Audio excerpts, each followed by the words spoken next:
We're victims of the sexual revolution. The generation before us had all the fun, and we get to pick up the fucking tab. Anybody who got fucked before safe sex is fucked. I think it's all part of the neo-Nazi Republican final solution. Germ warfare, you know? Genocide. Are you calling me paranoid? I'm not paranoid, you're paranoid. I'm not paranoid. You are Not paranoid. moi. I'm not moi. So, like, figure this. There's thousands, maybe millions of us walking around with this thing inside of us, this time bomb ticking, you know? Making our futures finite. Suddenly I realize, we got nothing to lose. We can say, fuck work,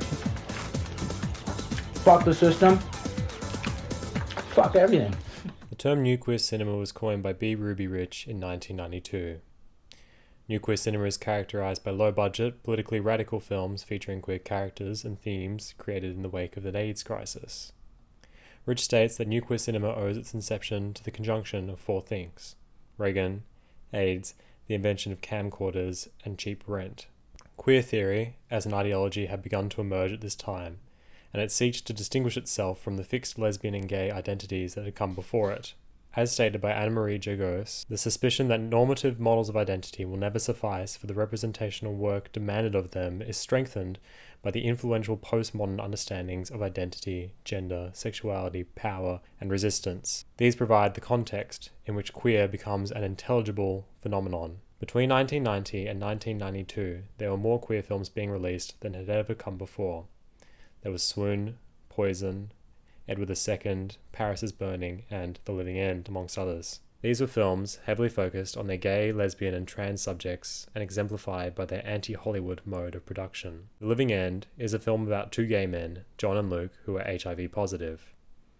After John's diagnosis and Luke's run-in with a pair of lesbian kidnappers, the two embark on a cop-killing, homophobe-bashing, bank-robbing romp across the United States. A gay Bonnie and Clyde for the new age. It's just to think 48 hours ago I was just another bummed out HIV positive homo minding my own business. I'm a fugitive driving to fuck knows where in the middle of the night facing an accessory murder rap.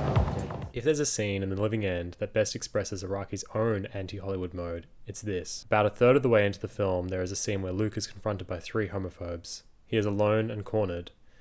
Our screen experience tells us what to expect. However, in a subversion of the trope, it is Luke who comes out triumphant. Guess again, fucking Three Stooges.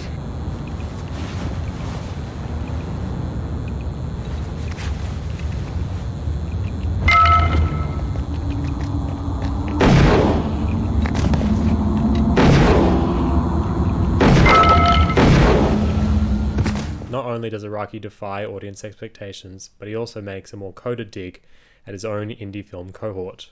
Two of the three attackers are wearing graphic t-shirts, one with Drugstore Cowboy, another with Sex Lies and Videotape. These two films were made by indie filmmakers Steven Soderbergh and Gus Van Sant. The films have managed to hit a mainstream audience and get wide distribution. Robert Mills writes, Araki uses this violent moment to state his film's distance from independent cinema that fails to advance oppositional, non-assimilatory politics. Araki's literal destruction of these two films amounts to a criticism of their failure to capitalize on their emancipation from mainstream politics and harmful rhetoric. The Living End is made within the awareness of its own film canon. There are Andy Warhol and Jean-Luc Godard posters on John's wall, and the plot itself is its own take on road movies previous, such as Bonnie and Clyde or Thelma and Louise.